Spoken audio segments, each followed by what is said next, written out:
শ্রেণী বিদ্যালয়ের মাঠ ইতিমধ্যেই আজকের এই সভা উত্তর দুর্গানগরের বাদল দেব, ওনার মামাতো ভাই মিঠুন ধর, পদ্মা সেবক, বাবুল নন্দীর ভাই চিত্তরঞ্জন নন্দী, রেণু ভারতীয় জনতা পার্টিতে জানাই স্বাগতম। ভারতীয় জনতা পার্টি ইতিমধ্যে আমরা জানি 2002 সাল 13ই জানুয়ারি এলাকার বিধায়ক এরকম ভাবে প্রেস কনফারেন্স করবে, আপনারা জিজ্ঞেস করবেন না? এখানে মিডিয়া বন্ধুরা আছেন, আমি আপনাদের মাধ্যমে ওনাকে বলতে চাই কিছু আতঙ্ক বুদ্ধি প্রয়োগ করুন। শুনেছি আপনি শিক্ষিত, আপনি এলাকার বিধায়ক, মানুষ আপনাকে বিশ্বাস করেছে। আর সরকারটা তো আপনাদের ছিল, মুখ্যমন্ত্রী আপনাদের। 26 জনকে নৃশংসভাবে কল্যাণপুরে নিহত করেছে সরকার, প্রশাসনে। আপনাদের কাছে কোন রকম খবর নেই, আপনারা দায়ভার নেবেন না। এই দায়ভার কে নেবে? বিজেপি নেবে। আজকে 2002 সালে 13ই জানুয়ারি আমার পাশে বসা এই যে 16টি পরিবার এখানে রয়েছে, তাদের পরিবারের কেউ না কেউ নিকটাত্মীয়কে নৃশংসভাবে হত্যা করেছে। আপনারা তার দায়ভার নেবেন না? আমাদের 16 জন আমাদের এই সমাজের এই খোয়াই এলাকার যারা নাগরিক, তাদেরকে যেভাবে নৃশংসভাবে হত্যা করা হয়েছিল, তাদের প্রতি শ্রদ্ধা জানানোর জন্য আজকে আমরা সবাই এখানে সমবেত হয়েছি। আর এই মঞ্চে আমাদের মধ্যে উপস্থিত রয়েছেন আমাদের এই খোয়াই জেলা এলাকার যিনি আমাদের সর্বজন নেতা,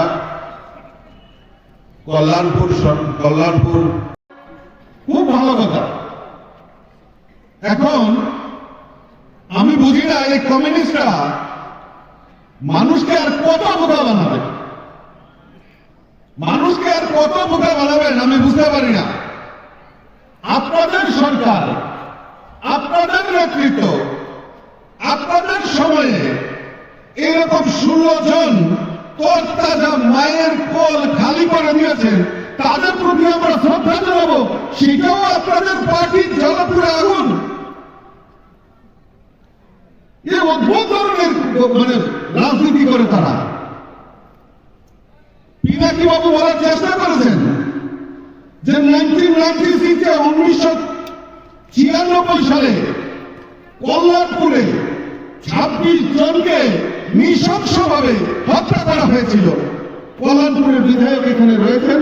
আমরা প্রত্যেক বছর আমরা সেই শহীদদের সম্মান জানিয়ে সেখানে আমরা শহীদ সম্মান দিবস আমরা উদযাপন করি। এটাও যাত্রা হবে, এটাও তার লজ্জার বিষয়।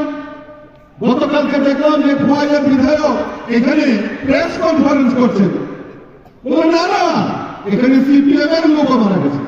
আর এটা ড্রাইভার কে নেবে? উপমুখ্যমন্ত্রী দশরথ দেববর্মা আজকে মান্দায় এত বড় ঘটনা, মান্দায়ের ঘটনা 1980 সালে বারবার ডিএম এর কাছে, পুলিশের কাছে খবর ছিল মান্দায়ে গণহত্যা হবে, তাকে ঢুকতে হবে। আগরতলাতে এডিশনাল কোর্ট ছিল। আগরতলা থেকে মান্দায়ের দূরত্ব মাত্র 20 কিলোমিটার। সেখানকার একজন বাঙালি ব্যবসায়ী, বড় ব্যবসায়ী ননী সাহা, উনি ছুটে গেলেন। উনি সেখানকার বিধায়ক, উনার কাছে গেলেন, দাদা মান্দায়ে গণহত্যার প্রস্তুতি হচ্ছে, কিছু একটা ব্যবস্থা করুন। উনাকে কর্ণপাত করেনি, উনি সোজা চলে গেলেন বিডিও অফিসে, উনি চলে গেলেন এসডিএম অফিসে, উনি চলে গেলেন ডিএম অফিসে। উনার কথা গুরুত্ব দেওয়া হয়নি। মান্দায়ে গণহত্যা সংগঠিত হয়েছে, সেখানে শয়ে শয়ে মানুষকে নির্বিচারে সেই সময় কমিউনিস্টের সময় নির্বিচারে 19 '89 সালে মান্দারে হত্যা করে মানুষকে হত্যা করা হয়েছিল। আজ অব্দি বিচার পায়নি রাজ্যের মানুষ। রাজ্যের মানুষ নির্বিচারে বিচার পায়নি।